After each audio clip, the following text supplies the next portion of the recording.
Distinguished panelists, ladies and gentlemen, good afternoon and welcome to NIICE International Conference on Understanding China. Nepal Institute for International Cooperation and Engagement is an independent, apolitical, and non-partisan think tank which believes in freedom, democracy, and a world free from conflict. We envision a world where sources of insecurity are identified and understood, conflicts are prevented or resolved, and peace is advocated. Today's conference is organized under the China Studies Center. China Studies as a whole brings into perspective the rising powers mounting economic, military, and diplomatic cloud that certainly has the aptitude to either overturn or sustain the current contemporary world order. The China Studies broadly examines China's international strategic thinking and conduct, foreign and security policy, and the impact of domestic politics and economy on international foreign relations. It further addresses China's emergence in the face of the world in influx, domestic politics, economy, society, culture, People's Liberation Army, and Tibet Autonomous Region, and most importantly, her engagement with each of South Asian countries. The conference has 26 scholars from 19 countries around 5 continents. There are 4 sessions. The program is being broadcasted live on YouTube channel, NIICE Nepal. Please subscribe and share it on our social media. This is the first session of the conference, and each speaker will have maximum 10 minutes for their presentation. The audience can ask questions only through chat. This session will be moderated by Dr. Monish Tourangbam. We would like to welcome Dr. Monish to this session. He is a visiting fellow at NIICE and a senior assistant professor at Department of Geopolitics and International Relations, Manipal Academy of Higher Education, Manipal, India. He is also visiting faculty here. He was also visiting faculty at University of Cincinnati, Ohio, South Asian Voices visiting fellow at the Henry L. Stimson Center, Washington, D.C., part of India-China Track 2 Dialogue in 2019, and was an international observer of the Russian president election held in March 2018. He is feature editor, foreign policy for the Science, Technology, and Security Forum run by the Manipal Advanced Research Group, and an executive editor of Northeast Diary, a newsletter on affairs of India's Northeast region. He is a fellow at the Kalinga Institute of Indo-Pacific Studies. Formerly, he was associate fellow at the Observer Research Foundation, New Delhi, and a visiting faculty at Ansal University, Haryana. He has a number of publications on his credit and has been a regular contributor to a number of prominent strategic affairs platforms, including the South Asian Voices Stimson Center and the Diplomat. He holds MPhil and PhD from JNU, New Delhi, India. Monish, the floor is yours. Thank you, Pramod, for a generous introduction. As Pramod already said, I am Monish Tourangbam. I will be your moderator for this first session of this very highly topical and relevant discussion on understanding China. I did not say much about why this discussion or this particular topic is currently relevant and important for all scholars as well as the interested and keenly watching public in general to understand this country from its multifaceted dimensions. Ever since the ongoing coronavirus pandemic broke out in Wuhan, China, and spread to all over the world, and the kind of diplomatic, tug of war, or you might say confrontation in some cases, has taken place in recent times. Understanding this country has become all the more important than before, and also given the high tension between the two powers, the United States and China, in recent times. Given that this country will feature very prominently in the upcoming election campaign season of the United States presidential election, and also given the new law in India-China relations, I think it's more appropriate than ever that NIICE Nepal and the China Studies Center there has brought all these experts and scholars from around the world to discuss this particularly relevant topic, who will help us understand, decode the varying aspects of China. We have 6 scholars, and as Pramod pointed out, strictly we will follow the timeline in terms of restricting the presentations to 10 minutes each. Some housekeeping rules. At the 9th minute, I will show a raise of hand that will be a warning to wrap up your discussion in the next 1 minute. And by the 10th minute, forgive me if I intervene and try to sort of end, request you to end the presentation because of time constraints. As we follow the line of scholars who will be speaking today, we will start with Dr. Peter Chang Tham Chai, who is a Deputy Director at the Institute of China Studies, University of Malaya, Malaysia, who will be speaking and opening the session with a very, very relevant discussion on China, the poorly understood rising power. Dr. Chai, the floor is yours, and please stick to 10 minutes. Thank you. Thank you. Thank you very much. Can you hear me? Yep. Okay. Thanks again to Pramod and Monish for hosting me today. The title of my talk is self-explanatory, I think, China, the poorly understood rising power. And the next slide, please. I will just stay on to the next slide for the rest of my presentation.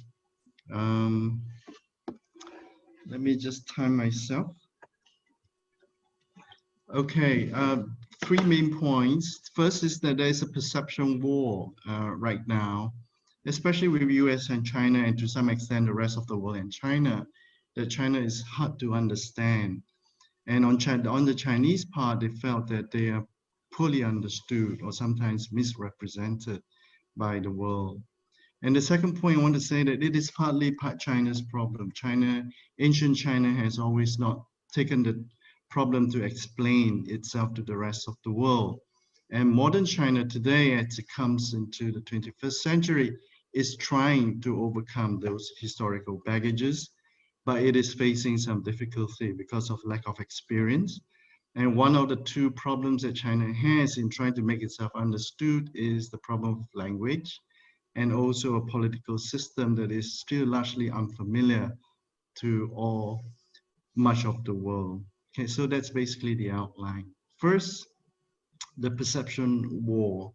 For most of the world, especially in the West today, China remains a power that is still difficult to decipher and difficult to understand. This lack of understanding leads to a lot of misreading and also trust deficit, I believe. And we see that happening, being articulated by both at the scholars level, in the general population, and also at policymakers level as well. And this is not only limited, confined to the West. For much of the rest of the world as well, for us in Southeast Asia, we also have difficulty really understanding China as it wants us to be itself to be understood by us. And China, on its part, feels very frustrated. They feel that the narrative, the global narrative about the rise of China, has been dominated by forces, by writers, by thinkers that are not necessarily friendly towards China and not necessarily have a deep understanding of China itself. So at the end right now, I think in some ways the US and China rivalry, and to some extent the rest of the world and China kind of relationship, has been sort of hampered by this problem of understanding this rising power. So I felt very interested when Pramod came up with this title for this conversation on understanding China. This is a subject matter that has concerned me for quite a bit for us here in Malaysia, and to a larger extent, Southeast Asia. And this problem has got both parts. I think those of us outside of China needs to take a greater effort to understand this giant that we need to live with. But to some extent, this is a problem that ancient China sort of has always had. And China is not new to us. China has been here for almost 4,000 years. And here in Malaysia, we have had a relationship with China for over 600 years. And until today, it is still a power that is quite poorly understood. China, ancient China, was a very powerful power. Compared to other global power, it is relatively benign. It is not conquering sort of a colonial power that we have seen in the 20th century. But it is a power that is quite detached and also somewhat indifferent, and even to some extent aloof towards the rest of the world. You know, it was the Middle Kingdom. It was the center of the world when at the height of its power. And it says that if you are, the rest of the world is interested in China, then you come to us, you learn from us, you follow our ways. They don't really export their own extension of their power, their ideology towards the rest of the world. But the doors are open to the foreigners, to the civilization outside of the Han civilization itself. But when you come to us, then you have to learn our languages, our way of life, and you have to learn our worldview. So it is a very static power. It has not really taken a lot of effort to explain itself to the rest of the world. If the rest of the world wants to understand China, then they have to come and to learn and to listen out to China. So for us, when I was trained in sinology in the West, most of the books that was written about China was written by Westerners, you know. The rest of the world began to understand China through the lenses of foreigners. Some of the most authoritative thinkers and commentators and writers about China are Westerners. So the rest of the world understood China through the lenses of non-Chinese. Okay, and it is not entirely the non-Chinese fault, because the Chinese themselves never really taken a lot of effort to explain itself to the rest of the world. So inevitably, the narrative that is written by someone else may not sometimes fit with their own objects, own self-understanding, and that is what I think is happening. Come to the modern world, 21st century, we see China realize that it could no longer retain that kind of detached, aloof, kind of indifferent attitude towards the world. 1978 marked a really watershed moment in the history of China when Deng Xiaoping realized that it needs to engage the rest of the world. It needs to become integrated with the rest of the world. It cannot afford to wait for the rest of the world to come to China, but China itself has to move out to become connected to the rest of the world. And that was what happened in 1978 for the 4 decades or so. China did engage and really made a lot of effort to explain itself to the rest of the world. But because of the lack of experience, you know, centuries of indifference toward the outside world, it's very difficult to overcome in 4 decades or 5 decades. China is still struggling to make itself understood to the rest of the world, and it feels frustrated sometimes. You can read it from the more commentaries that comes out from China itself. They say, why is it that we are so poorly understood by the rest of the world? And one of the reasons, I think, is because of language. You know, China's civilization is very Han-centric and still very Chinese language centered. And like it or not, the 20th century, the international language of today is English. And this is a difficulty that China is facing, and China needs to, of course, it would be nice for the rest of the world to learn Chinese in order to understand Chinese. And I think ultimately, to really understand what China is, we need to be able to have some understanding of the Chinese language. But for the rest of the world, it is very difficult for the rest of the world, in order to understand China, that they have to learn the Chinese language. And it is the Chinese own responsibility. If they want the world to be understood by the world, they need to make themselves understandable in another language that the world understands. It could not afford to wait for the rest of the world to learn Chinese in order to understand China, but China needs to make itself understood in a language that the rest of the world understand. And today, English is the main language. So they had to really make a lot of effort into presenting their story in a language that the world understood. Another problem that China faces is its political system that we are not very familiar with. We may not necessarily embrace American liberal democracy, but we understood what liberal democracy, the American system works. It's a fairly open system that we could follow, but the Chinese system is so close that it's difficult to understand. So that's the main 2 points that I want to say.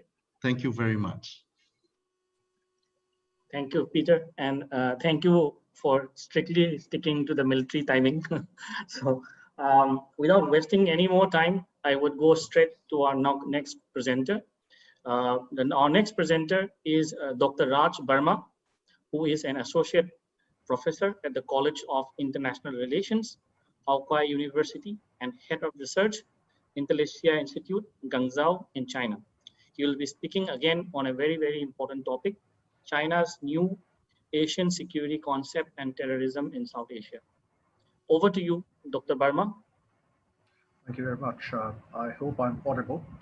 I'll quickly start with the new security concept which came up in 1994. But before I go there, let me just start with the collapse of the Soviet Union. We need to understand that China had or still has grave security concerns from Islamic terrorism stemming out of the collapse of the Soviet Union in 1991, and a lot of the Central Asian republics becoming independent at that point in time. It is also directly linked to China's problem in Xinjiang, especially the which uprising was it? The Baron uprising in 1991. Now, China was concerned regarding the spread of Islamic terrorism, and for that reason, around 1994, the new security concept came up in China. It's important because it's a departure from how terrorism was tackled in China and other parts of the world. The new security concept fuses or pays equal attention or importance to the traditional and non-traditional security aspect. And according to the Chinese culture and civilization and history, Chinese always believe that if you have economic development, you can bring peace and security through economic development. And that's the reason why the concept of the road becomes extremely important. Next, let me come quickly to where this was promulgated. In 1996, this was promulgated, and the ASEAN Forum in 1998, and thereon, the new security concept became an important element of China's foreign policy.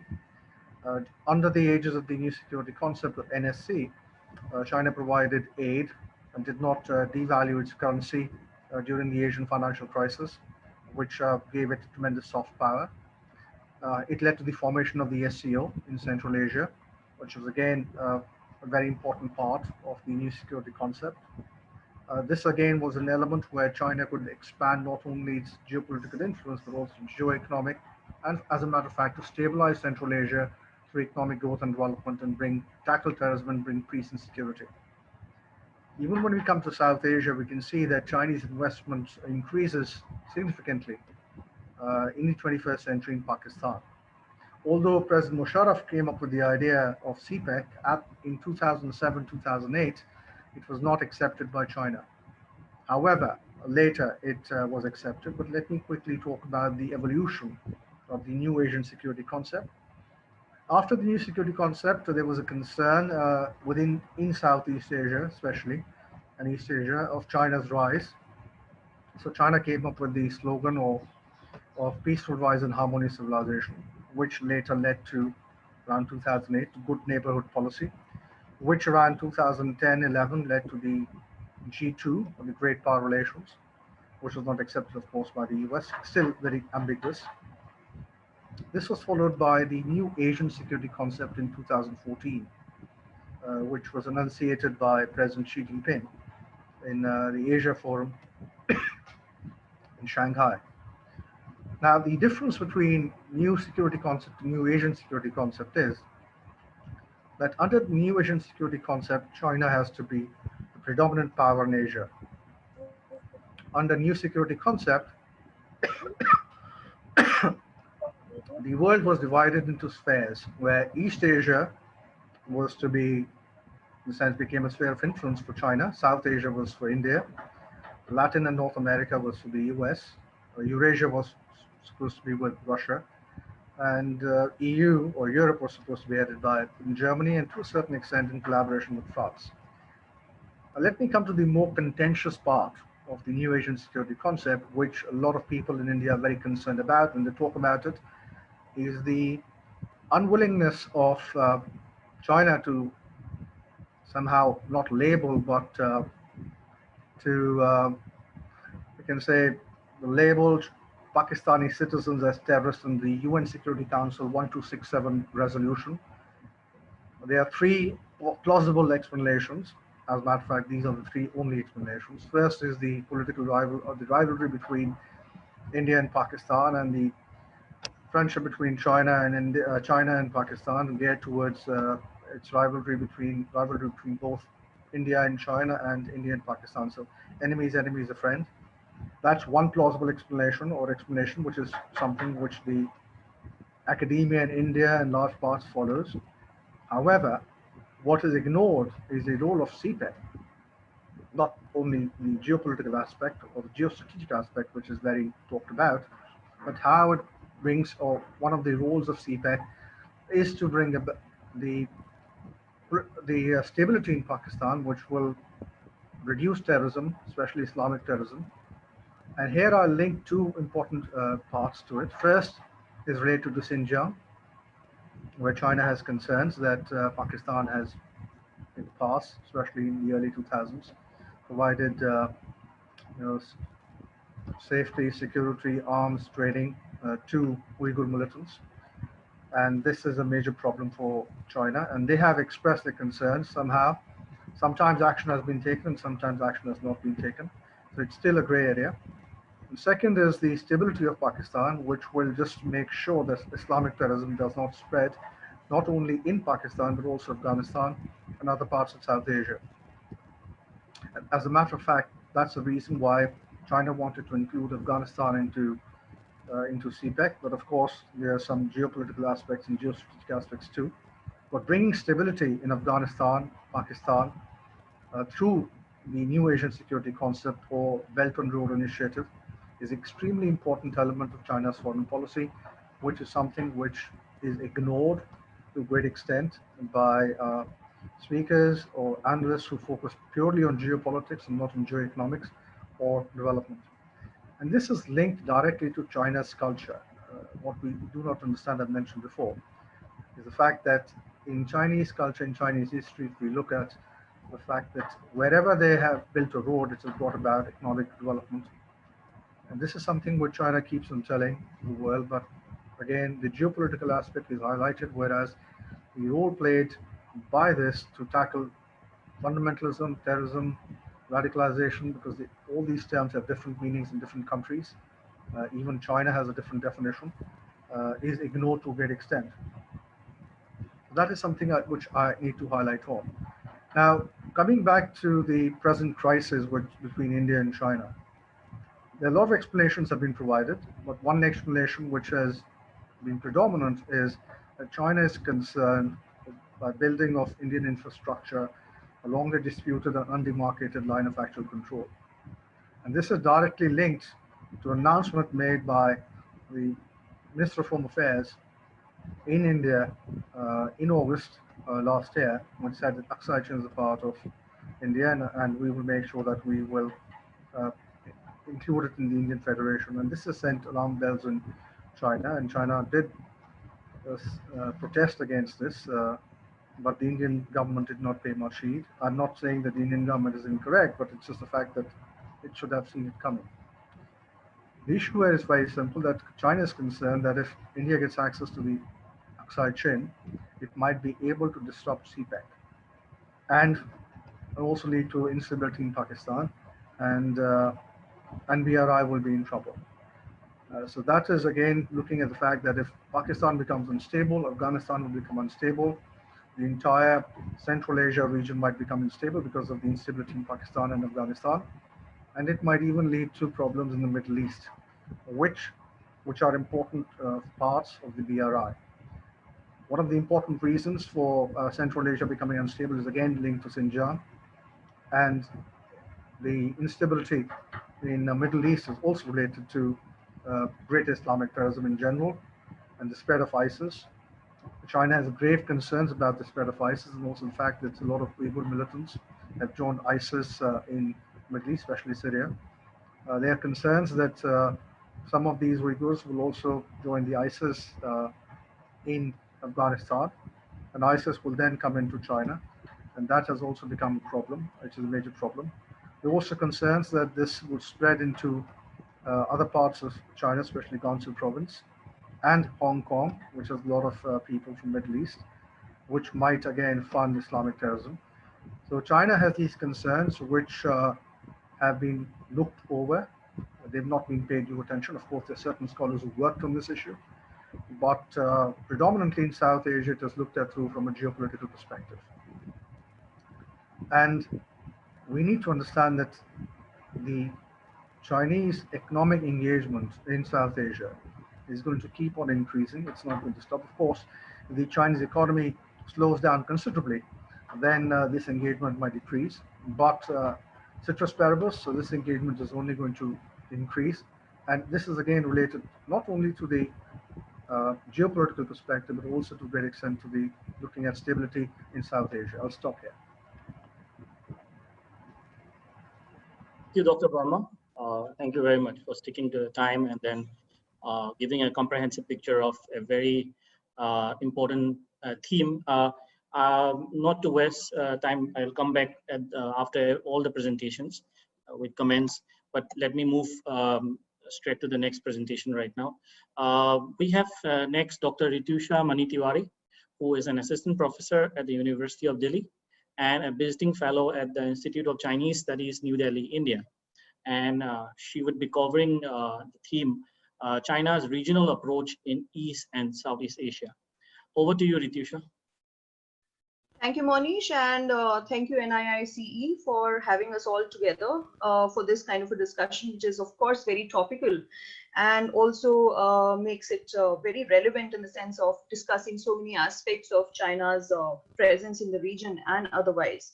I'm not going to really dwell too much on the kind of relation that China has enjoyed in the region for the last 3-4 decades, but just to summarize and give and flag off certain keywords, I'm going to put on the table how China has managed to sort of put its presence in terms of how it looks at this particular region, Southeast Asia and East Asia, and how exactly the region has responded so far. So when it comes to giving certain tenets of or the standpoints of China's foreign policy or diplomacy in the region, one knows that the significant aspects of this particular standpoint of China is One Belt, One Road initiative, as well as a management of Asia-Pacific situation and regional integration.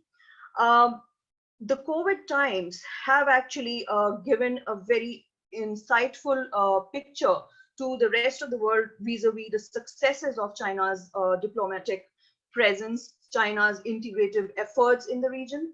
And I'm going to sort of look at and try to outline certain asymmetries which have emerged in the sense of how this region has responded to China and how the rest of the world has actually responded to China in the ongoing pandemic situation, as it were. And these kind of responses tell us the specificity of China's location in particularly this region. And it also helps us to evaluate better the successes or if there are any failures of China's regional approach to this particular geographical structure. Now, the asymmetry, when I talk about the asymmetry is revealed in the uneven responses and non-identical responses that China has faced so far from the rest of the world and from East and Southeast Asia. And while it's too early to say that what kind of response tells us whether there's going to be a better possibility of negotiation or greater probability of cooperation for China with the rest of the engagements in this region and outside the region, there are still three very significant points of asymmetry. These points of asymmetry include separation versus interconnection. We saw that the rest of the world, in a kind of, in a response to where the pandemic came from, decided to separate itself many a times immediately in the sense of very stark geographical separation by imposing travel bans, by cutting off certain engagements. And then we also saw this separation unfolding into political and economic arena. And we know that China at the moment is involved in a trade war with the US, and the fallouts and the ramifications of pandemic sort of collided with this kind of ongoing crisis that China had ongoing with the US. So separation was something we saw in terms of how China was being managed, or how China got certain response from certain quarters of the world. Whereas if you look at Southeast Asia and East Asia, we see a very, very clear picture of interconnections emerging. Now, it would be too far and too soon to say that there was a kind of collective response from the region to the crisis. But at the same time, I would say that there was a cogent response to the crisis from the region, where the states basically preferred to respond to the crisis internally without really breaking ranks with China. And that's a very significant aspect of this particular regional, situation that China enjoys. So separation versus interconnections. I'm going to dwell a bit on interconnections in the latter part of my presentation. The second significant aspect is prioritization. So as I said in the first point, that there was a very significant aspect of interconnections in this region so far as responses to the crisis was concerned. There was also a very distinct feature of prioritization. So we saw the prioritization of interregional linkages or interregional connections over over this bid or this kind of immediate response of jumping onto the bandwagon of the rest of the world in terms of holding China responsible for the crisis, and then what I call breaking ranks with it immediately. The third aspect of this locational response is pragmatism. So we know that, of course, the states did not immediately in East Asia or Southeast Asia impose the travel ban, even when there were many cases emerging from Wuhan, and the flights were not suspended. So I'm going to just elaborate on all of these standpoints of or features of China's approach towards this particular region, and the kind of responses that came, which sort of support these 3 points: interconnections, prioritization, and the pragmatism that China enjoys in this particular region. Now, this crisis for me has interestingly revealed a new diplomatic and political proximity of this particular region. And there is a certain kind of alignment, the features of which have become clearer because we see a lot of de facto acceptance of China's practice and standards so far as a response to this particular crisis is concerned. The way many Southeast Asian countries responded to the crisis is particularly telling, as it revealed the extent to which they have internalized Beijing's approach to the crisis. The West would definitely want to call it Beijing's logic and rhetoric, because that's the kind of pieces that have sort of come from a lot of academia and scholarly writings from the Western part of the world, because there's been a clear-cut distinction as to who they hold responsible for the crisis and who the region would sort of want to, or where the responsibility would lie according to the regional response. In other words, most of the Southeast Asian governments basically anticipated China's potential reaction and adjusted their behaviors in the wake of the crisis. And there was no explicit pressure, regional pressure on China, which is very, very interesting. And this is not what happened in other parts of the world. The COVID-19 crisis made this trend very obvious, highlighting not only the internalization of this kind of privileged relationship that China enjoys in the region, but also another unspoken and unexplored reality, which is that Southeast Asian countries and also East Asian countries, I mean, despite having a kind of tense political relation with South Korea or Japan, there is an acceptance of China's presence and soft power, and also the regional dependence of it. So the change in the tone is indeed very, very different.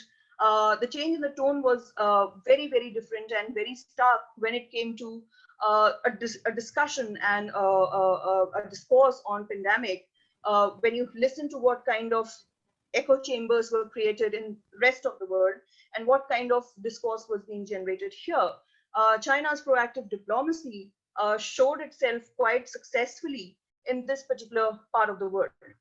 Southeast Asia's reaction particularly to COVID-19, and I'm going to focus on that. We saw that they did not really, of course, hold China responsible as a source of the threat or as a source of pandemic. All the first reported cases of infection were actually from Southeast Asia. In Thailand, January 13, Singapore, January 23, Vietnam, January 23, Malaysia, January 25. And despite that, there was no immediate travel ban from the flights on the flights from Wuhan or to the flights from to Wuhan. The travel bans were actually imposed by Chinese governments first, without the Southeast Asian countries having to act first and impose any kind of international travel ban to China.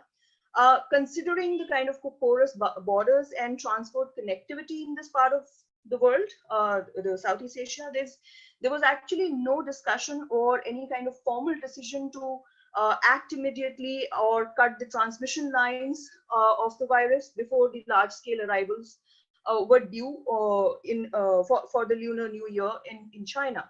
Now, as I said, flights were maintained from Wuhan until early February in Indonesia, for instance, and that's really interesting because that's not what happened. What happened subsequently in rest of the region, rest of the world. Everywhere in the region, from Davao to Mandalay to Sukrata, celebrations, night markets, lion and dragon dances performance for local communities as well as tourists were confirmed to celebrate the year of mental rat. So there was a lot of collective festivity in that sense. Hotels were ready to welcome the thousands of Chinese tourists that basically visit Southeast Asia during this time of the year. It was business as usual, despite the flow of many alarming news actually coming from Hubei province and with exponential rise of daily cases. So this is quite interesting that there was no public questioning of the repercussions of this kind of a health crisis or discussion on domestic safety in any of these Southeast Asian neighbors. What we learn from this kind of a response, immediate response from Southeast Asia, I think it includes aspect of, as I said, cogent response without breaking ranks with China, notably when it was facing a critical period. In this particular case, during its efforts in tackling the virus, there were already a lot of alarm that had spread outside the region, and yes, and we see a total contrast to that kind of a response in the region, where we know that the Cambodian Prime Minister, for instance, Hun Sen, declared in a very highly symbolic visit to Beijing in February that a friend in need is a friend indeed.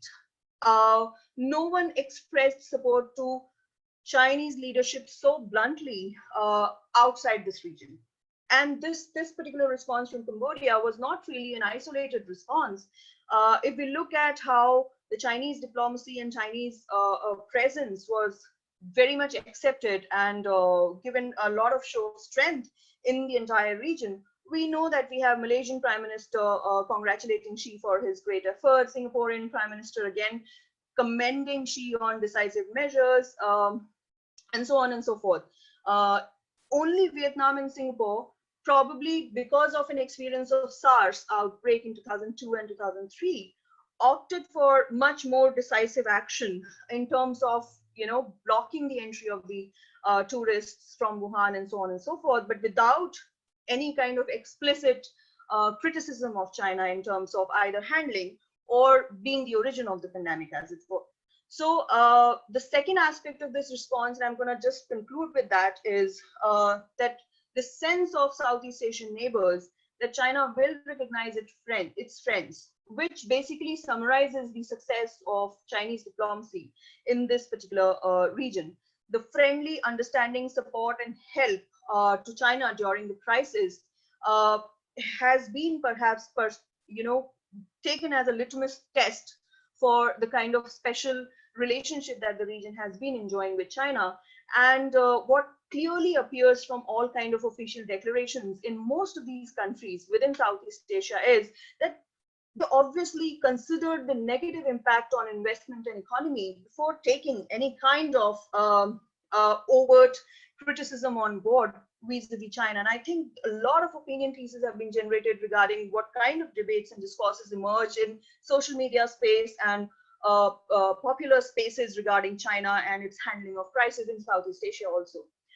So I think I'll just stop here, and I'll be happy to take more questions where perhaps we can look at these emerging trends of responses and China's successes of China's diplomacy as opposed to the rest of the world. Thank you, Rityusha. Thank you. Moving on to the next presenter is Dr. Rajeev Kumar, who is a research professor at the Hankuk University of Foreign Studies in South Korea. And he will be talking about the changing dynamics of China's relations with South Korea. Dr. Kumar, the floor is yours.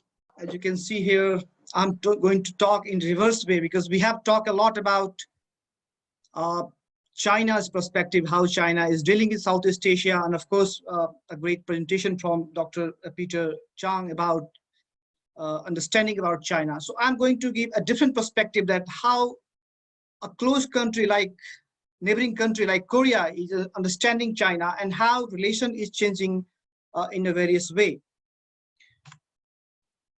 Next PPT, please. Okay, I will not talk much detail about history, but just talk about the end of the Cold War situation. After the end of the Cold War, China's relation with Korea improved remarkably. You can see that Korea normalized relations with China, and China became the largest trading partner of South Korea. Before that period, Korea's largest trading partner was US and Japan. But after the post-Cold War era, end of the Cold War era, China emerged as the largest economic partner. As you can see here, the dependence is too huge, and the share of the trade between Korea and China is the largest. Now, after that, US, Vietnam, and Japan. So the story was that the Korea and China relation was improving so rapidly, and there was no security concern in Korea about the growing economic dependence on Chinese market. And many scholars mentioned about that, since China is on the peaceful rise, as often mentioned by President Hu Jintao, that the peaceful rise of China. So until that period, there was no strategic concern about the growing economic dependence on the Chinese market, or growing or closeness between China and South Korea. But that story changed. Next PPT, please. But that story changed rapidly when Xi Jinping came into the power. Some incident happened, like China started to claim some historical territory of North Korea, called the Koryo dynasty period. Also, there was some incident between North Korea and South Korea, where many soldiers were killed, South Korean soldiers were killed, and China didn't respond effectively. And there was also a claim about the Chinese air defense zone, which was overlapping with the Korea. So that was beginning when Korea started to rethink about the rise of China. But of course, it was not, it was just talk that whether we should consider China as an opportunity or a threat. But in the 2017, the next thing happened is the economic retaliation policy from China. Since Korea deployed a missile defense system called THAAD, not deploy, but decided to deploy that system in Korea, then China started to take some type of economic retaliation, like giving some hard time of Korean business companies in Chinese market, and also taking a lot of trade barriers, trade protections, whatever with the Korea and China relations. Can I go next PPT? I can show some data about that. Sorry, I just copied this PPT from, because there are some Koreans. So you can see something like Hyundai, which was really a very important and big companies in Korea and have huge presence in China. But that factory shut down in China after that economic retaliation. The E-Mart, very famous retail chain in Korea, they have also huge presence in China, but they also closed their whole operation in China due to that economic retaliation. Lotte, which was another big business group in China, they lost a lot because, of course, so many things was going politically between Korea and China at that time. More Pacific, you know that the K-pop and Korean cosmetics is very popular in China, but the big companies, they also lost a lot.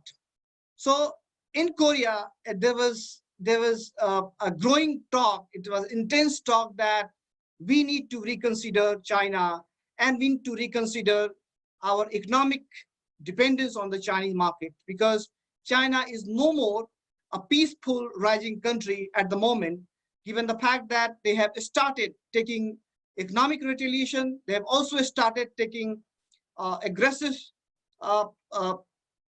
position on North Korean issue, and also some border issue with, as I mentioned, that the air free air zone, and also some sea dispute issue. So that was a story when the perception changed a lot. So yeah, I'm going quickly. Next PPT. Okay, that map is very important. You can see here that how China's emergence of a threat has changed Korea's strategic posture towards China. This is a survey result. You can see that in 2015, many people believe that, about 30% even believe that our relation is changing with China due to economic cooperation. So in future, we may think about making China as a close ally. So you can think 30% people said at the time that China can be a future partner of Korea, and 58% said that US will be the future partner. But that story changed in 2020. You can see only 22% people said that China could be the future partner, and 67% said that US will be the future partner.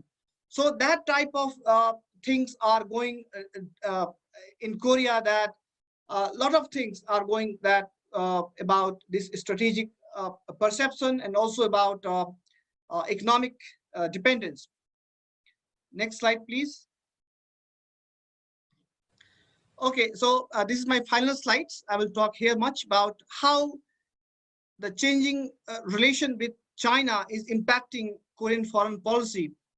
The first policy, as the Korean government had adopted, about the new Southern policy. It's a very popular policy. That means developing its relation with ASEAN and India. And the prime motto behind this is to reduce economic interdependence on China.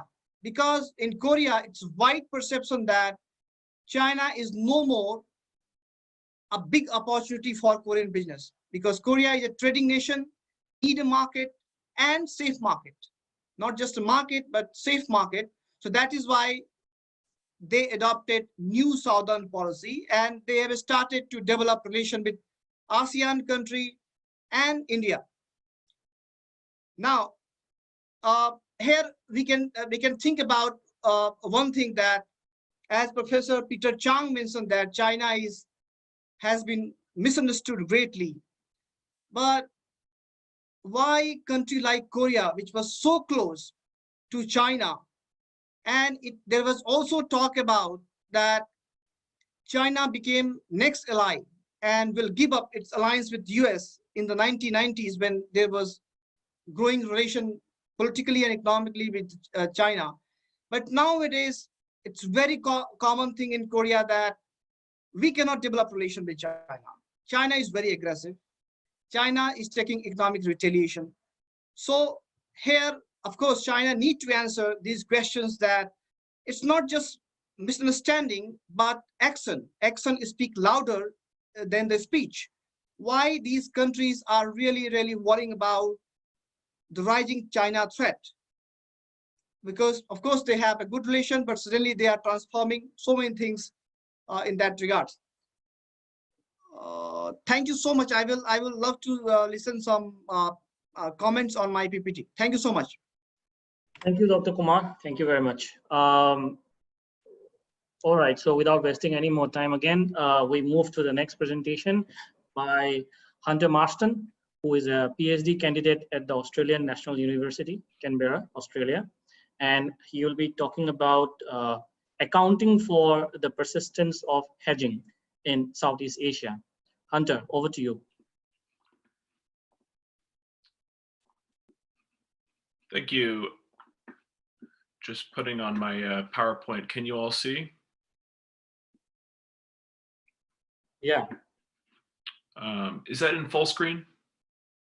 It's not yet in full screen. It's, I must have done it wrong. Use slideshow. Right. So, excuse me. Without further ado, I want to talk about Southeast Asian hedging strategies toward China.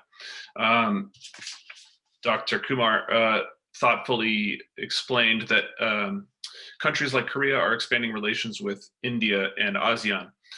So I should stress that Southeast Asian countries are doing similar things, and not only hedging between the United States and China, as has commonly been understood.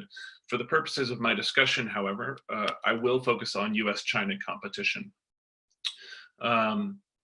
Before proceeding, I want to thank Monish for reaching out to me, and thanks to the Nepal Institute for International Cooperation and Engagement for hosting this talk. Grateful to be here.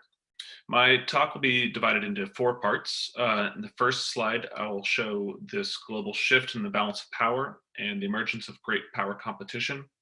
Then I will look at Southeast Asian regional views of China before shifting to my argument that Southeast Asian states are continuing to hedge despite the shift in balance of power, great power competition, and expectations that small states will choose sides in the emerging competition. Finally, I'll look at 4 countries, time depending: Singapore, Vietnam, the Philippines, and Myanmar. So this first slide, sorry. This first slide shows that the global share of GDP has transitioned swiftly to reflect China's rapid rise. Over recent decades, China has surpassed the United States in purchasing power parity. It now makes up nearly 20% of global GDP, more than the United States. The Trump administration has signaled a marked departure from previous administrations of the United States foreign policy toward China. It has declared a new era of great power competition and signaled that it will be more confrontational toward China diplomatically, politically, and in the economic and technology realms as well. In Southeast Asia, regional views of China have shown increasing unfavorability toward China. So the data is a little incomplete here. I'm borrowing from the Pew Global Research Center. But you can see that in the last decade, Indonesia and the Philippines have tracked closely and are now down to around 40% favorable views of China, while Vietnam is even lower in the mid-teens as of 2017. Recent polling by the Institute for Southeast Asia Studies in Singapore shows that over half of respondents, this is an elite survey, so opinion makers and think tank folks, more than half identify China as the most influential political and strategic power in Southeast Asia. Of those who say that China is the most influential, fully 85% of respondents say they are worried about China's increasing influence in the region. More specifically, a strong number of respondents say that China is a revisionist power intending to turn Southeast Asia into a sphere of influence. That view is particularly strong in countries including the Philippines, Singapore, and Vietnam. At the same time, global confidence in China to do the right thing in the last couple of years has declined. In 2019, about 51% of respondents in Southeast Asia said that they were not confident that China would do the right thing to contribute to global peace and security, while in 2020, that number had risen to about 60%. Again, that view is fairly strongly held, that is no confidence in the Philippines, in Singapore, in Thailand, and in Vietnam. Also, surprisingly, Cambodia and Indonesia expressed little confidence in China to do the right thing. Asked why they distrust China, the greatest number of respondents point to China's economic and military power, which they feel could threaten their country's sovereignty and security. That number is particularly high in Cambodia, which surprises me personally. Laos, Malaysia, Myanmar, the Philippines, and Vietnam. Just to recap these global trends, what I'm pointing to is a shift in the balance of power from the United States to China, which I would argue is fairly indisputable at this point. The emergence of great power competition between the United States and China, and growing threat perceptions or mistrust of China in Southeast Asia. Now, in international relations theory, realists predict small states will either balance against a threat or bandwagon with it to accommodate its rise. Yet what we see in Southeast Asia, I will argue, is continued hedging. That is, countries, particularly those I've pointed to, such as Singapore and Vietnam, Malaysia and Indonesia, are continuing to engage both powers rather than seek one camp or the other. So I'll argue that hedging has persisted despite these growing threat perceptions. Expectations that small states will have to choose sides have still not materialized. And finally, hedging has held up under great power rivalry. To take a look at Singapore, I realize there's a lot of text on the screen. I'll simplify and just say, in 2015, relations were very carefully calibrated to both host Xi Jinping, while the next month upgrading defense cooperation with the United States. 2016, 2017, we see more frictions in Singapore's relationship with China. In July, Singapore vocally supported the Philippines' legal arbitration against China in the South China Sea, and in a move that many analysts thought was retaliation, China seized 9 Singaporean military vehicles on their way back from conducting exercises in Taiwan.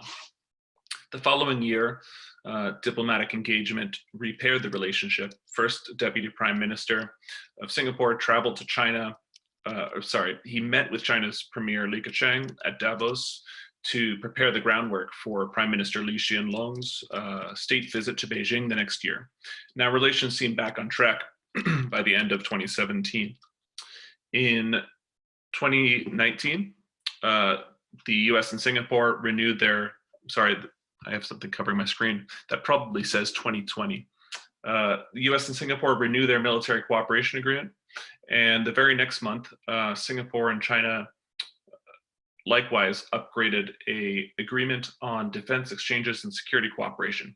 So I'd argue that Singapore is very carefully and deliberately engaging both powers alongside one another to preserve a balanced ledger. Looking at Vietnam, we see a more dramatic cycle of confrontation and de-escalation between Hanoi and Beijing. The 2014 oil rig crisis was one such moment. After 3 months of tense tensions in the South China Sea. In August, a special envoy from Vietnam traveled to Beijing. The two sides diplomatically de-escalated, and the tensions were put to rest for the time being.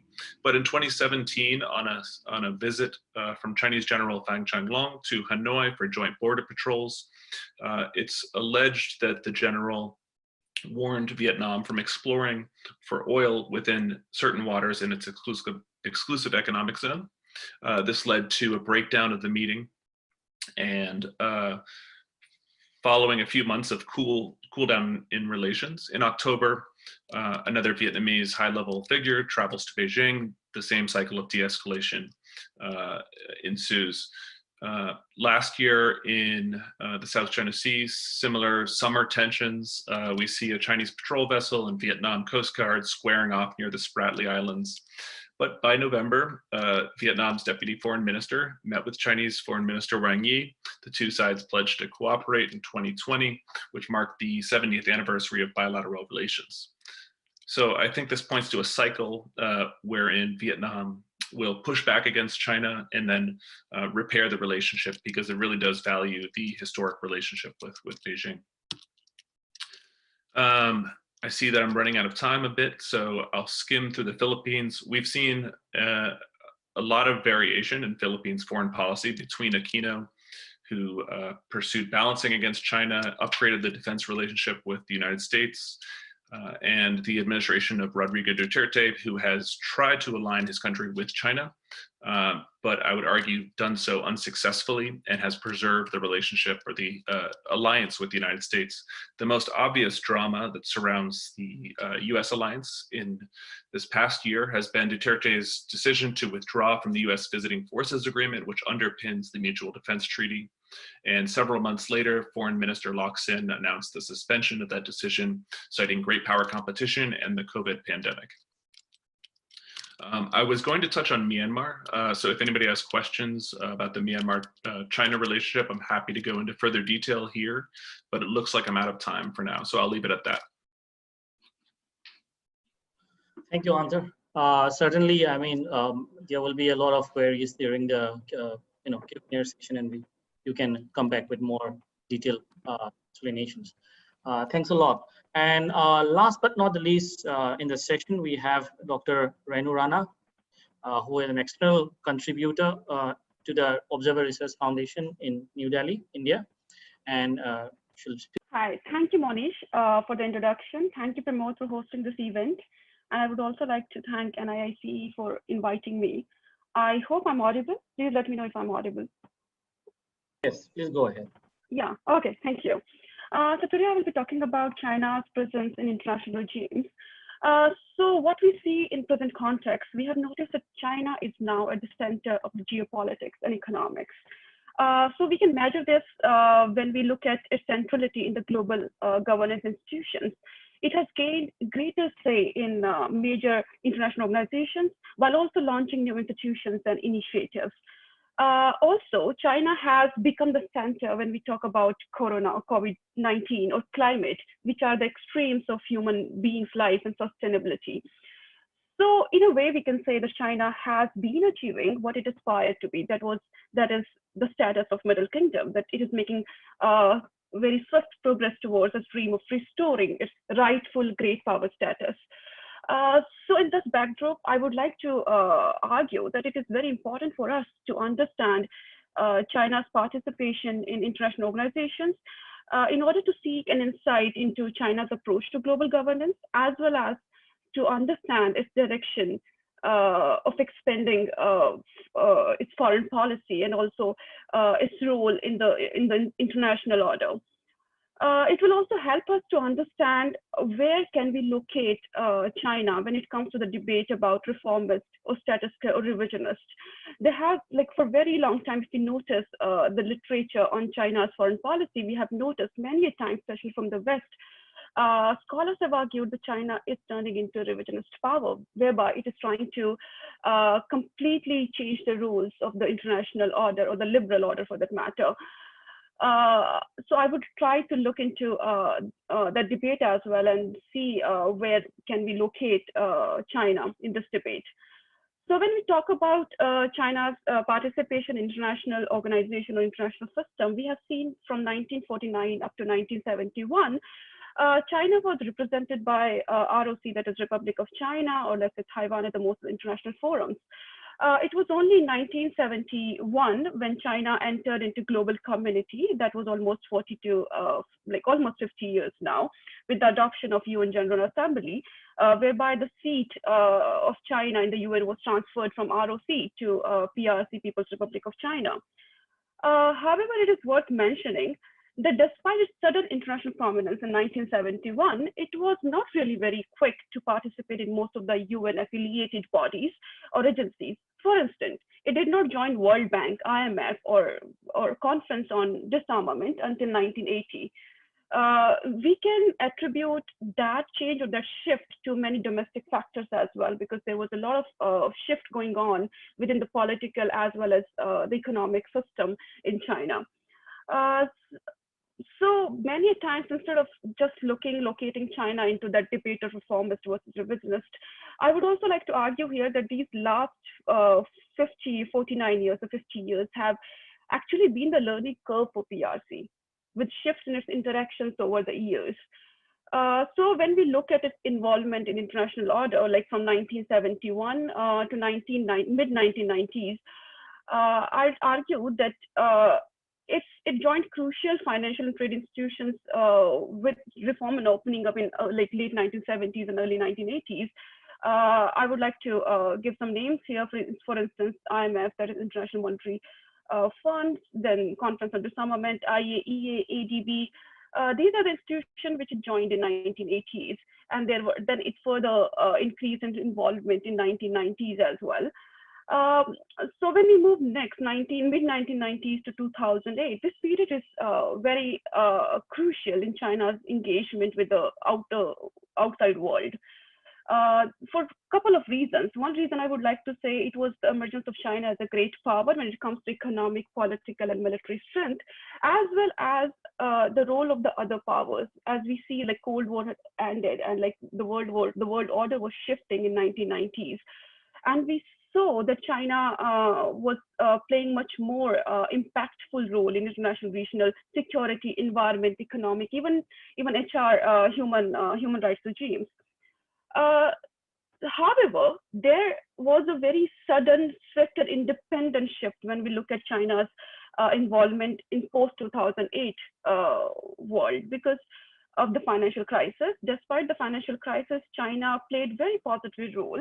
It cooperated with the outside world, for instance, G20 nations. The weakening of the Western dominated international relations at the same time contributed to China's increased role. In 2010, we noticed that China surpassed Japan to become the world's second biggest economy. Also, we noticed a new phenomena in China's involvement with these international regimes. That is, the Chinese nationals in particular ascended to the senior positions, hereby having much more significant role.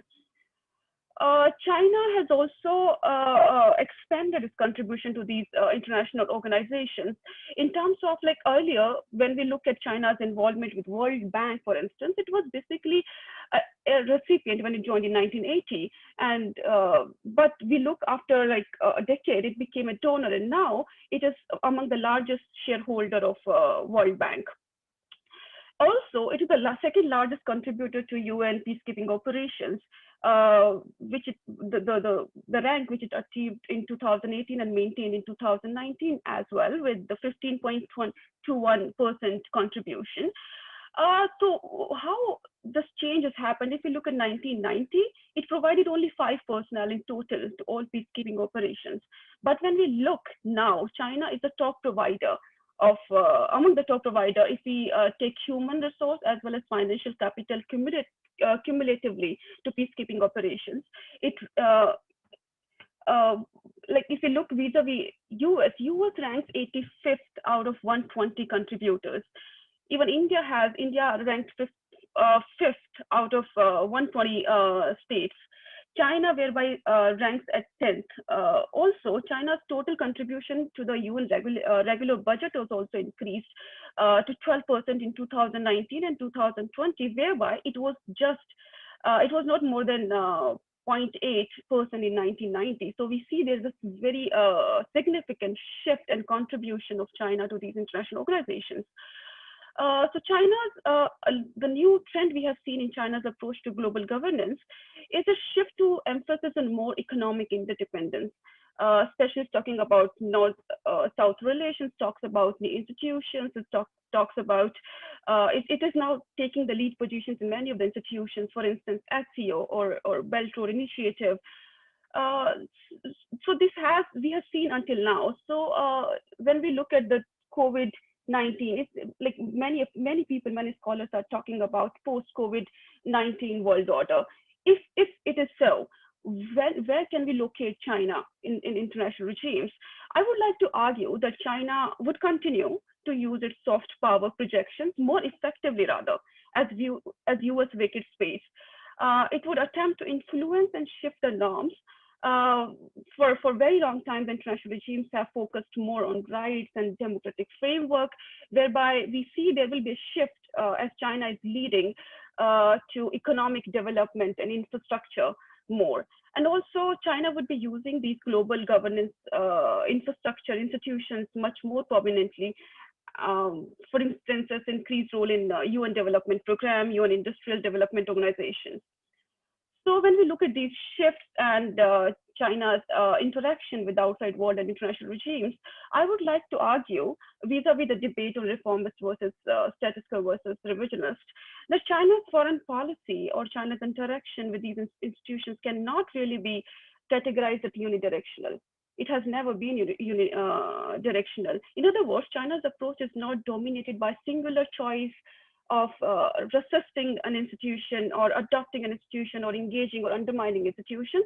It has been rather very selective. It has adopted a multitude of choices, which has varied from time, issue area, foreign policy. So I just want to take one more minute, and I would like to argue that when it comes to China has been playing a reformist role as well. When it comes to IMF, WTO, it has been playing status quo role. When it comes to NPT or UN Security Council, at the same time, it has been playing a revisionist role as well when it comes to BRI or BRICS. And I would like to argue here, I would like to conclude my presentation by saying that with the evolving global infrastructure, global order, I would like to say that China's evolving global governance strategy would be more apparent in the sectors of global health governance and climate change governance. Yeah, thank you so much. Thank you, Renu. Thank you for. Thank you. Again, without further ado, I will jump right to the Q&A session. We have around 30 minutes for the Q&A, and what I will do is I will go to pose questions to each of the presenters based on the number of questions that have come from the audience. I will sort of club them into thematic questions so that we have more time for the speakers to respond.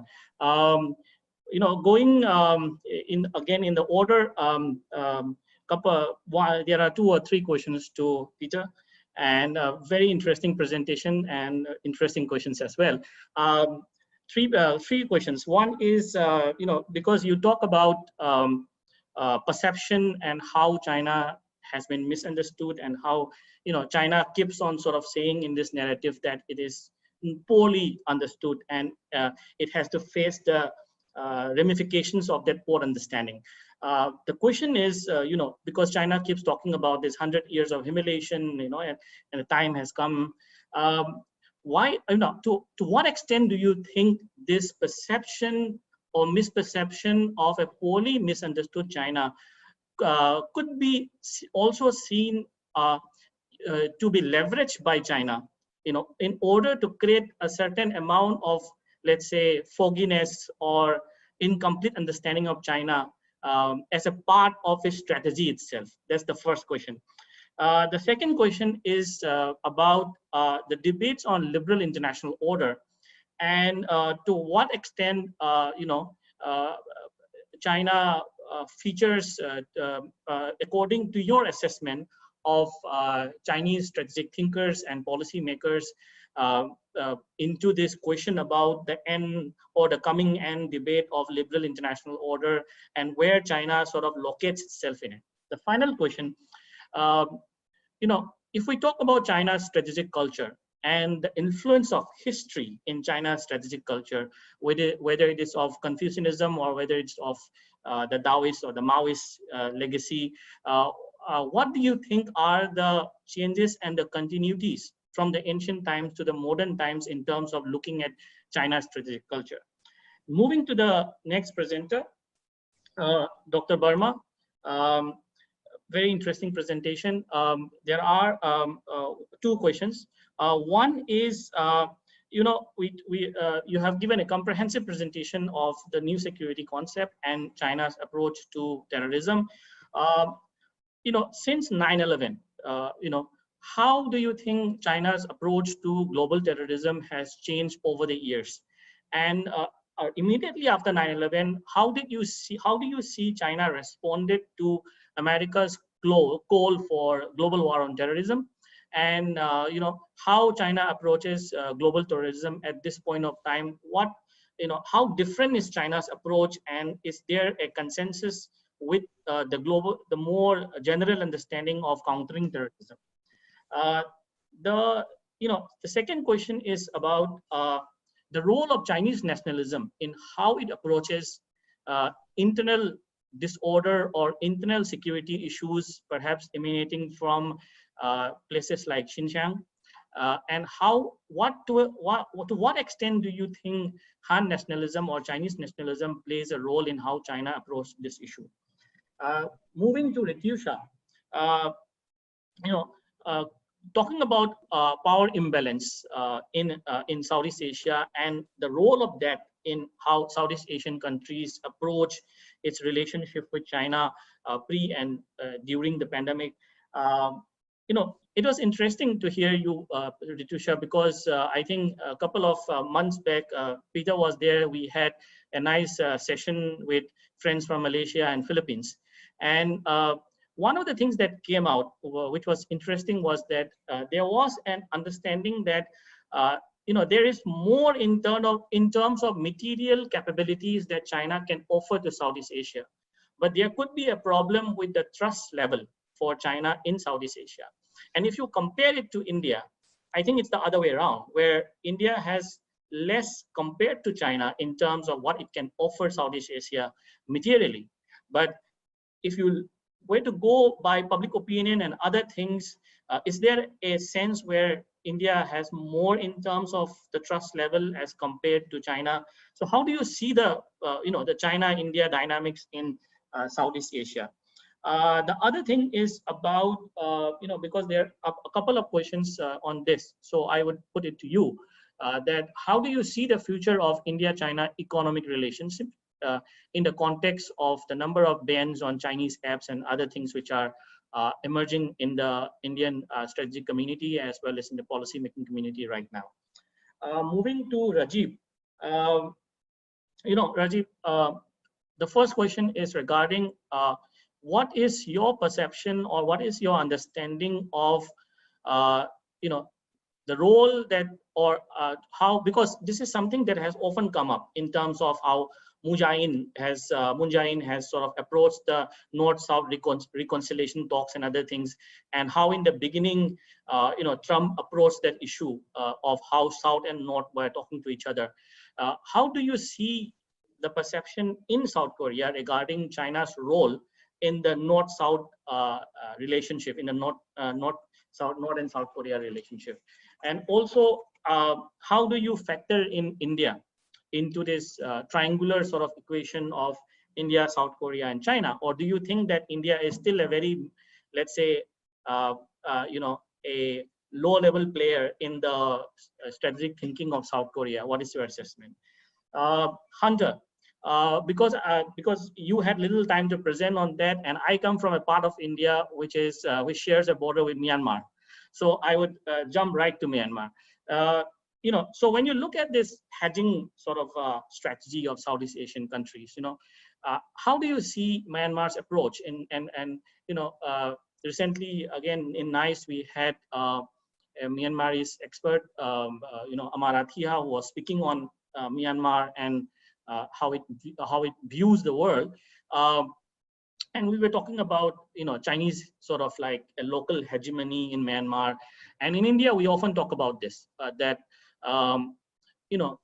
those years after 1962, it provided that sort of a gap in terms for China to fill that vacuum immensely, whereby even if after 2011 and the opening and all those things, even if the West were to try, and even if Japan and India were to try and sort of like, push China, even though we have debates on Vishwan Dam and all those things. And then, so how do you see the current situation in terms of how Myanmar approaches in, can it really decouple its political relationship with China from its economic relationship with China?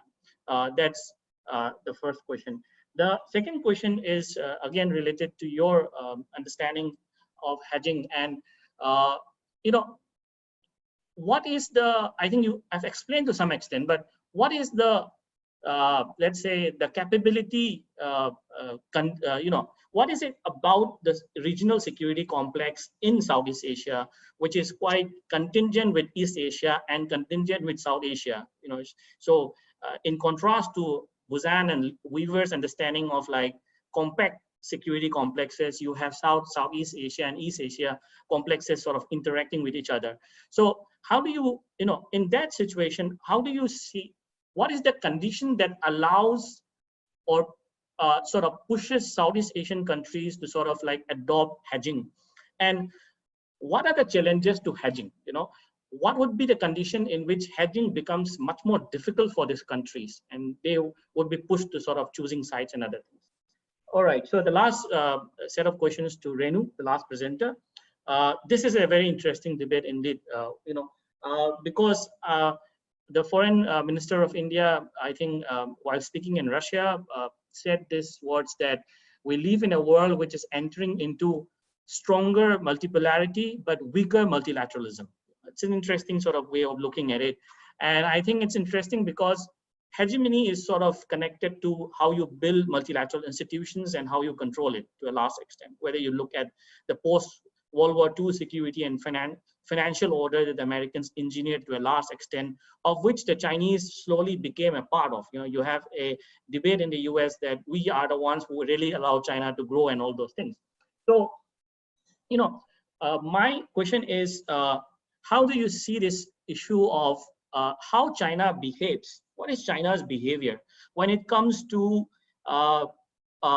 becoming a member and then advancing its own interests within multilateral institutions which are engineered and spearheaded by the Western countries, as opposed to multilateral institutions which have been spearheaded and engineered by the Chinese themselves? You mentioned some of them. So what is the behavioral difference in China's behavior as far as these two kinds of multilateral institutions are concerned, and how do you see it, going forward as China's national power sort of increases? How do you see China using multilateral institutions not to advance multilateral interests, but rather to advance national interests in the garb of supporting multilateralism? Thank you. So we can again go by the order, and Peter, you can go ahead, take some time to answer your queries. Thank you, Monish. That's a lot of questions that you put up for us, and those are very good questions. But for the interest of time and for the rest of the speakers to have time, I will be very brief with my answers. The first question that is, I think, it's very interesting that you would raise this question, that there may be some deliberate attempt by the Chinese themselves to make themselves misunderstood or difficult to understand. And you can see that happening, and the Chinese sometimes do want to protect their own national domestic politics. Just a kind of a bamboo curtain sort of drawn. It's none of your business, the outside world, to prop your nose into our internal domestic politics, So that's also one part of it. You see, sometimes it's true. I think that it's a deliberate attempt to cover up or to close its It's the external view of understanding of China itself. And I think China needs to work towards being a little bit more open if they want to become a part of the global community. The second part on liberal democracy itself, I think the Chinese has really benefited from the international liberal democratic world order. And there's no reason why they want to see that at the end of that order. What they do not want to see is that this liberal democracy order being imposed upon them. What they want to see is an existence between these two models. They hope that the international order could remain, and yet they can also still retain their authoritarian order.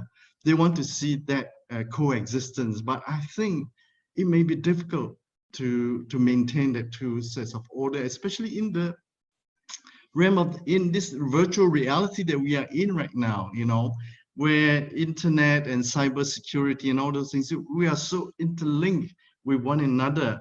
How can we sustain two orders that are so completely different? So I don't think the Chinese themselves deliberately want to undermine the liberal democratic order.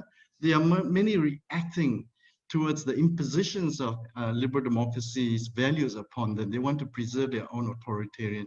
But this is a tension that they really need to address. The ban on TikTok and WeChat and others are part of that process of trying to find a sort of common ground between the two. And with regard to worldviews, I think the Chinese worldview, the 21st century where China becomes dominant, will be quite different from the 20th century when the West power was dominant. The Western power domination was, for us in the third world, understood it, it was Western colonialism. It was a military kind of hegemon that occupies a vast track of the rest of the world. I don't see China as a world superpower that has that kind of military ambition. The military ambition that it has is mainly to protect its own national boundaries, its core national interests. It will project its military power beyond its immediate core interests and shores. It will become an economic hegemon, though. It could exert its power through economic means and through other sort of political soft power kind of mechanism. So its influence will nonetheless be felt as a big power, but not necessarily in the way that we understood it for us who came out of colonialism, that China will not be that kind of military colonial power that we in the rest of the non-Western world have experienced in the 20th century. Thank you. Thank you, Peter. Dr. Verma? Okay, let me very quickly answer the questions. So since 9/11, how has China approached, what is China's approach to global terrorism? We need to understand that China's definition of terrorism is very different from the world's definition of terrorism. Even India and China have different interpretations or definitions of terrorism. For instance, China coins the three terms terrorism, splitism, and extremism together, which is not what, Tibetans are not terrorists. They're non-violent protesters, so there's a big difference. But what China has done is that it became a part of the war on terror, but it benefited extremely from the war on terror. It was able to list the ETIM or the TIP, the East Turkmenistan Independence Movement and Turkmenistan Independence Party, as a terrorist organization under the UN Security Council 1267 resolution. It was even able to undertake a lot of actions in the, let's say, till 2008, the Beijing Olympics, within the garb of the global war on terror. And a lot of the atrocities which were committed by the Chinese security forces in Xinjiang and Tibet occurred during that period, all in the garb of war on terror. Thereafter, we all know, again, we know what's happening in Xinjiang, so I'm not going to comment on that much. We're running out of time. But about the role of Chinese nationalism, especially Han nationalism, what I think Peter also mentioned, and I disagree with Peter to a great extent on that count, is that China fails to understand or fails to somehow explain itself to the world. But I think China does not want to explain itself to the world. China's actions in Xinjiang putting millions of Muslims in concentration camps or education centers, whatever you'd like to call it, is not explanation. It's pure brute force. It's a hard campaign. So it's very different. Han nationalism is extremely important here because the identity of Uyghurs is being slowly and steadily being assimilated, or some might even use the extreme word destroyed, decimated, and attempts are being made to not to make them Han, but slowly and steadily adopt the culture as much as they can. So yes, Han nationalism is extremely important, even in that respect, and that is going to continue. That is not going to change in the near future, or even in the medium to short, longer term, unless the entire, there's a change in China. I'll stop here. If you have any questions, let me know. Thank you, Verma. Dr. Verma. And now, can I move over to Rityusha? Yes, thank you, Monish, for all those questions. In response to your first question, whether there's a power imbalance in Southeast Asia, and that sort of plays a major role in what kind of response Southeast Asia has for China. Yes, there is no denying the fact that there is a power imbalance in Southeast Asia.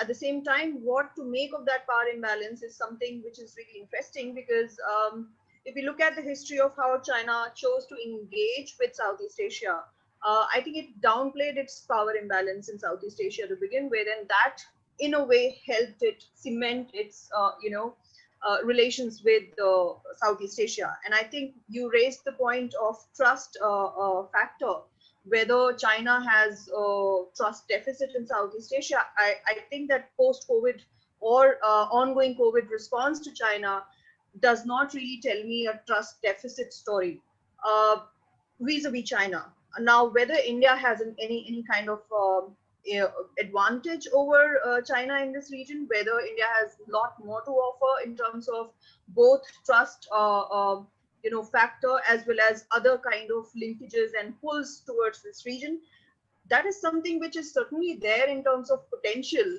But have we acted enough? I think the long-standing angst of Southeast Asia in terms of India has been that it hasn't really done enough for the region.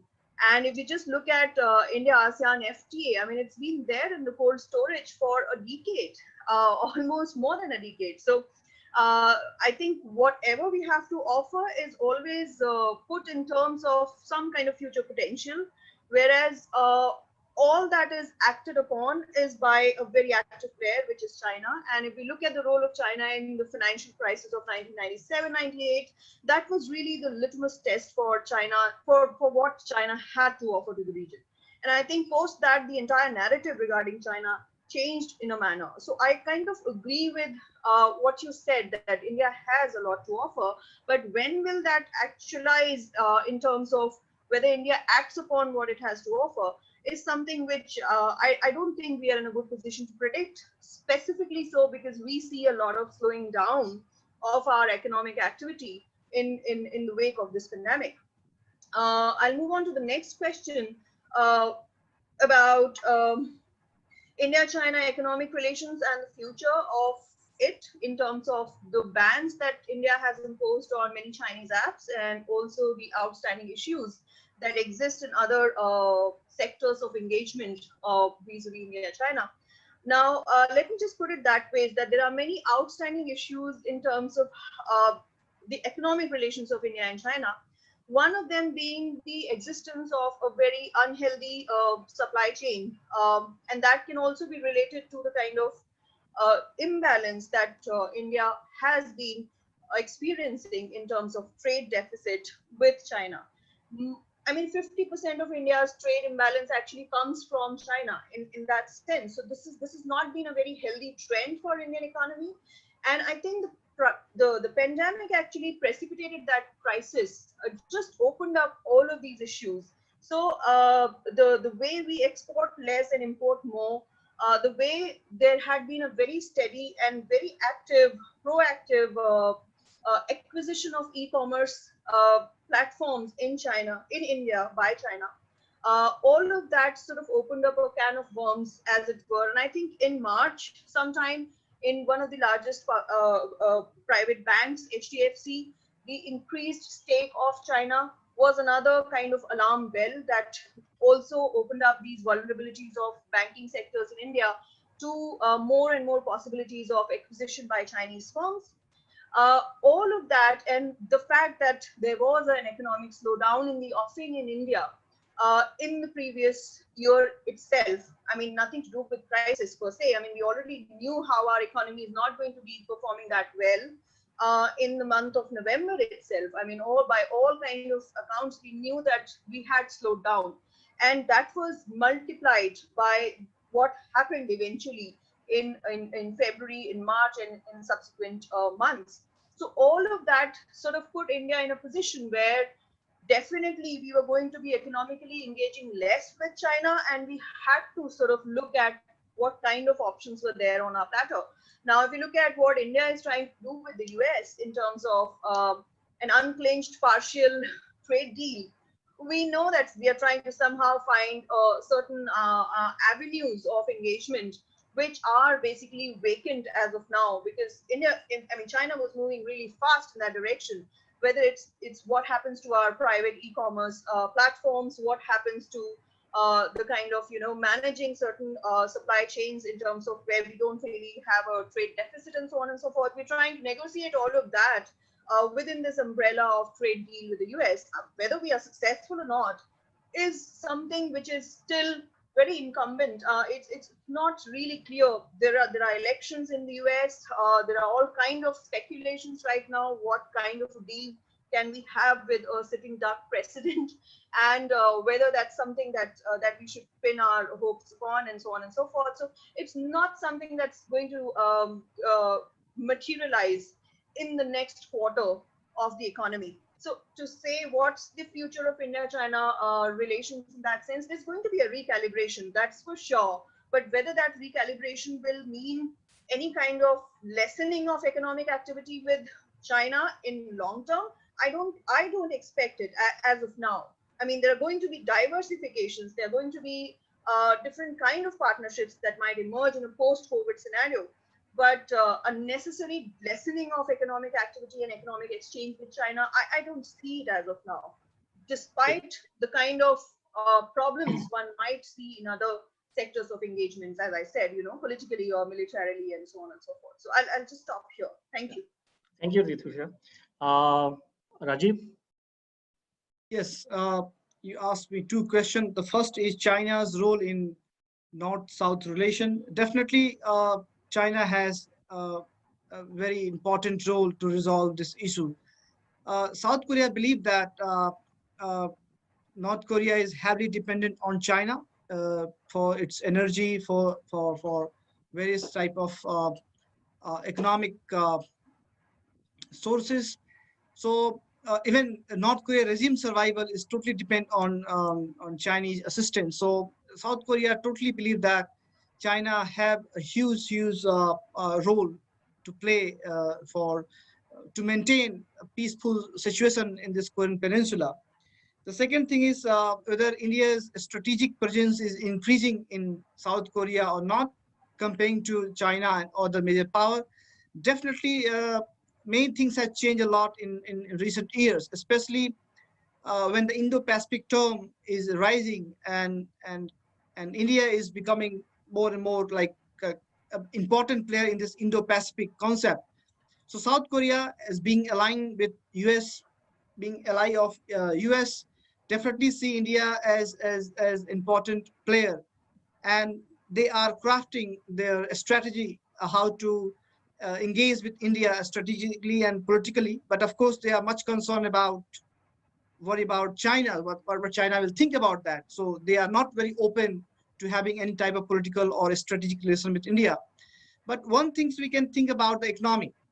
For the Western world, I don't know, but Korea, if we say in one word, there is no security policy, in my opinion. It's all about economic policy. Korea is very much developmental state. That means economic statecraft is very, very important. They understand world in terms of trade, in terms of economic activity. So from that perspective, India is a big opportunity for them, not only as a market, but India can provide an alternative to China. So from that perspective, they are seeing India as a very potential partner in the future. So thank you so much. I hope I answer your question. Thank you, Rajiv. Over to Hunter. Right. So the first question, if I got it correct, was about Myanmar's relations with India and historical dependence on China. I would say India is a very important partner for Myanmar, and it's been very interesting to watch in the past several years, Myanmar's relationship with India shift. I would highlight that Aung San Suu Kyi, the state councilor's mother, was ambassador to India. So she spent some formative years growing up in India herself. I think that sort of close personal connection has helped the relationship. And actually, Aung San Suu Kyi traveled to India in 2012, well before she went to China in 2015. So I think she has prioritized the relationship with India. India and Myanmar have also increased defense cooperation. In recent years, actually just in 2020, we've seen in the border regions with some separatist groups, India and Myanmar have actually conducted joint exercises to crack down on some of those illicit groups that for years they had sort of just tacitly ignored for the sake of not antagonizing the relationship, and because these groups were actually hard to go after in the terrain that they inhabited. India also trains Myanmar's military and sells weapons. They transferred, that is, India transferred to Myanmar a submarine in 2019. They conducted bilateral naval exercises in 2018. So I think the relationship has actually improved significantly on defense cooperation. What I would say is that on the trade and economic front, there's a lot of room for potential. So historically, I mentioned that border region, which is A, dangerous, and B, difficult terrain-wise. There's very little connectivity, surprisingly, and there really, I would think, should be more. The two countries have talked about this for years, but India really lags behind China in bilateral trade. So China has, I think, last year about 17 billion in trade with Myanmar, whereas India only had 2 billion with Myanmar. Meanwhile, China has pursued these special economic zones of development and investment in Myanmar, and India has, I think, is in talks with Myanmar on a special economic zone in Rakhine State in Sitwe, sort of mirrors China's Chaokpu special economic zone in the same state, but by and large, China has really outpaced India's investment and trade with the country.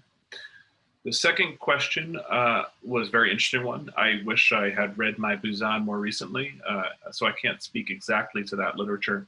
But I would note that there are several aspects of Southeast Asia's regional security complex, which differ from East Asia and South Asia.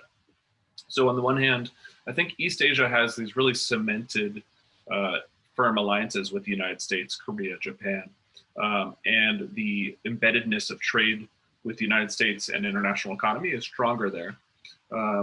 By comparison, Southeast Asia, you have the Philippines and Thailand are allies of the United States, but those loyalties and the alignments are a lot more fluid and flexible. And I think that leads to uncertainty and actually exacerbates the regional insecurity. I've got a forthcoming article in War on the Rocks, perhaps next week, if you don't mind me plugging that, that actually argues Southeast Asia for this reason is more dangerous than Northeast Asia. So I would say the chances of conflict breaking out in Southeast Asia are higher than East Asia, despite tensions between Taiwan, mainland China, the Korean Peninsula, Japan, the Senkaku Islands. I think the ambiguity of relationships and alliances in Southeast Asia will cause greater superpower competition. And finally, I think hedging becomes difficult most scholarship predicts that hedging becomes nearly impossible under great power rivalry, under bipolar pressures. But hedging, I think, also depends significantly on the domestic political regime in certain countries. So if you look at when hedging stops in Southeast Asia, Southeast Asian countries at least, I'd point to countries like Cambodia. So Prince Sihanouk in the 70s, domestic regime change leads to dramatic foreign policy changes. We've seen that with Hun Sen. I think in the mid-2000s, the relationship with the United States was stronger. In the last decade, it's really shifted to reflect overwhelming Chinese influence. Similarly, in Thailand, the US alliance has fluctuated significantly with domestic political regime type. So when the United States responds critically to Thailand's military junta, the country invariably gravitates closer to China. And this is sort of bent back and forth. They call it bamboo diplomacy over recent decades.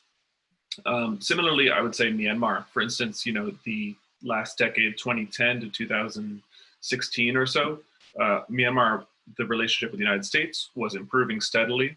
More recently, due to, I would argue, the Rakhine State Rohingya crisis, internal security has preoccupied Myanmar.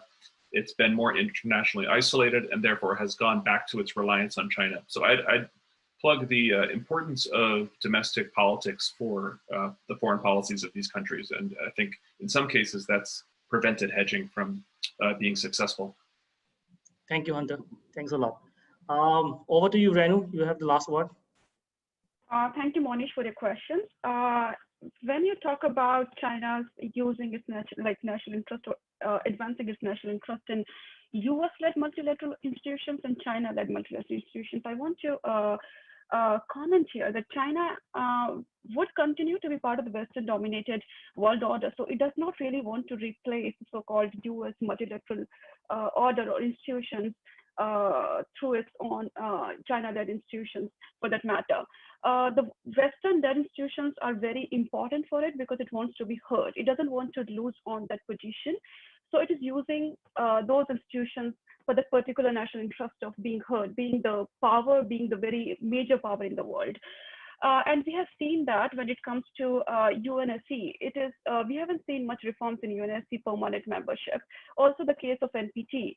The NPT continued to be dominated by the N5 countries, the nuclear club countries for that matter, despite other countries, for instance, India and Pakistan having conducted nuclear tests in late 1990s. We haven't seen much reforms when it comes to NSG also. So somehow we have seen that China is actually seen to hold on to its position of a superpower or a very significant world power in the Western dominated order. So, but when it comes to China-led multilateral order, we have seen it is much more focusing on governance, and it is arguing that it is actually trying to fill in the gaps in the Western-led institution or the Western-led world order. It is more about development, it's more about infrastructure, and as in it is talking more about the economic, because as we have seen in the Western institutions, for instance, UN Convention on Human Rights, we have seen China has always been advocating about the economic rights more than the political rights. And it says one needs to focus more on economic development first and then to look for the political rights. So we have seen that kind of position whereby it is actually trying to advance its interest of more like economic development via China-led institutions and keep on holding on to this position of a very important power. So we have seen many scholars recently who are arguing that after having this position, after having sort of advancing its source power through China-led institutions, it may further try to change the very norms, the very basic norms of the Western-led institution itself. So that is a kind of relationship we have seen between these two sort of multilateral institutions. Thank you. Thank you, Renu. Yeah, I mean, it will be an understatement to say that at least I feel that it is same for the audience who have been listening very patiently. And at least for me, I stand much more enlightened on all these issues than before I started this webinar. And I heartily thank all the participants who cogently and coherently expressed not only their views, but also patiently answered all the queries that were put up by me that came from the audience. Thank you, one and all. And now I hand it over to Pramod for a formal vote of thanks before we close the webinar. Thank you, Monish, distinguished panelists and dear participants. It was a wonderful session. We would like to thank our moderator for moderating this session. We'd also like to sincerely thank all our panelists for their interesting presentation. The program would not have been possible without the wonderful audience and their questions. Thank you all. Have a nice day.